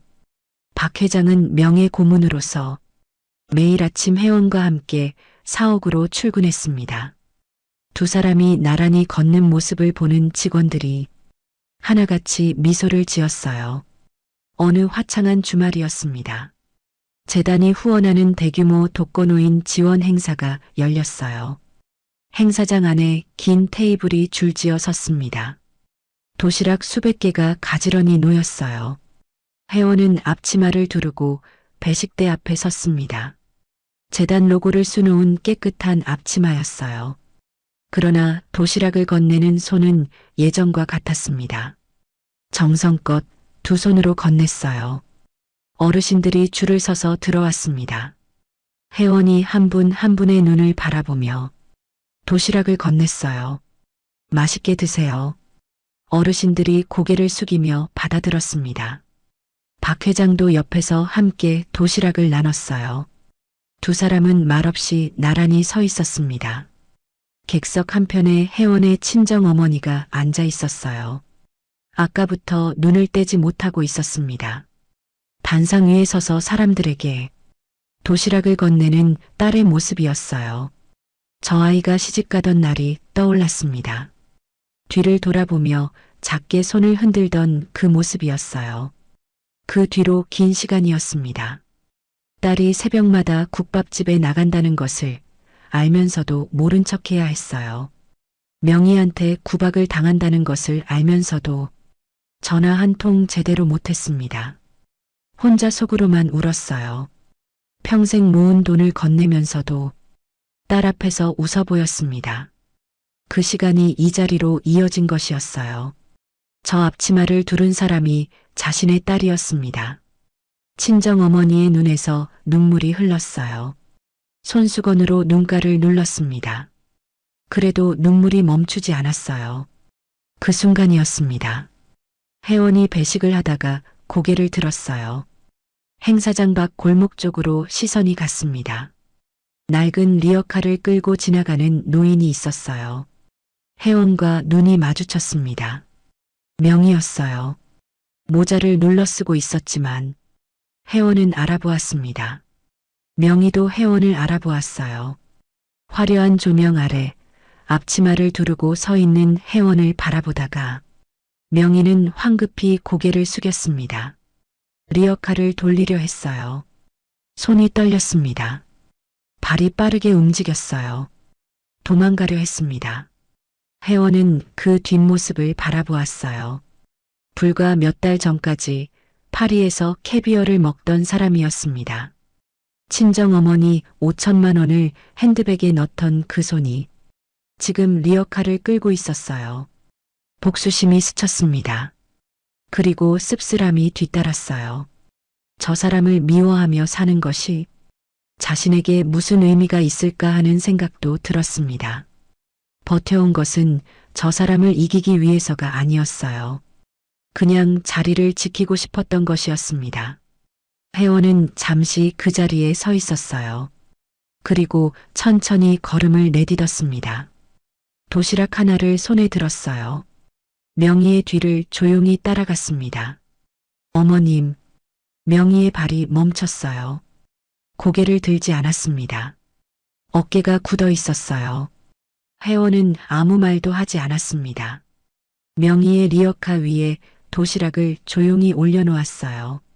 따뜻한 김이 올라왔습니다. 그리고 돌아섰어요. 명희는 한참을 그 자리에 서 있었습니다. 리어카 위에 도시락을 내려다보았어요. 뚜껑 위로 김이 피어올랐습니다. 따뜻했어요. 명희는 손을 뻗어 도시락을 집어들었습니다. 두 손으로 감쌌어요. 온기가 손바닥을 타고 올라왔습니다. 파리에서 먹던 코스 요리도 호텔 룸서비스도 이런 온기는 없었어요. 명희는 고개를 들었습니다. 회원의 뒷모습이 행사장 안으로 사라지고 있었어요. 평생 저 며느리에게 잘한 것이 하나도 없었습니다. 그 사실이 지금에서야 손바닥 위에 온기처럼 선명하게 느껴졌어요. 명희의 눈에서 무언가가 흘렀습니다. 닦지 않았어요. 회원은 행사장 안으로 걸어 들어갔어요. 박 회장이 회원을 바라보며 말없이 미소를 지었습니다. 친정어머니가 손수건을 꼭 쥔 채 딸을 바라보았어요. 회원은 두 사람 곁으로 걸어갔습니다. 박 회장의 옆에 섰어요. 친정어머니의 손을 잡았습니다. 세 사람은 아무 말도 하지 않았어요. 행사장 안에 웃음소리와 도시락 뚜껑 여는 소리가 가득했습니다.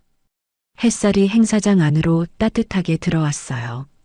혜원은 눈을 감지 않고 그 햇살을 바라보았습니다. 혜원은 끝내 시어머니를 고소하지 않았습니다. 남편과의 지난 시간을 떠들썩하게 폭로하지도 않았어요. 그냥 조용히 자기 자리를 지켰습니다. 시어머니 명희는 며느리가 무능하다고 생각했어요. 남편 재훈은 아내가 만만하다고 생각했습니다. 둘 다 틀렸어요. 혜원이 버틴 건 그 집이 좋아서가 아니었습니다. 무너지면 안 된다고 믿었기 때문이었어요. 그 믿음 하나가 결국 모든 것을 바꿨습니다. 시아버지 박 회장은 말했습니다. 가장 오래 곁을 지킨 사람이 진짜 가족이라고요. 도시락 하나를 리어카 위에 올려놓고 돌아서던 혜원의 뒷모습. 그게 이 이야기가 하고 싶었던 말입니다. 이기는 것보다 품격 있게 끝내는 것이 더 어렵고 더 아름답다는 것을요. 오늘 이야기가 마음에 닿으셨다면 구독과 좋아요 꾹 눌러주세요. 여러분의 응원이 다음 이야기를 만드는 큰 힘이 됩니다. 오늘도 평안한 하루 되세요. 감사합니다.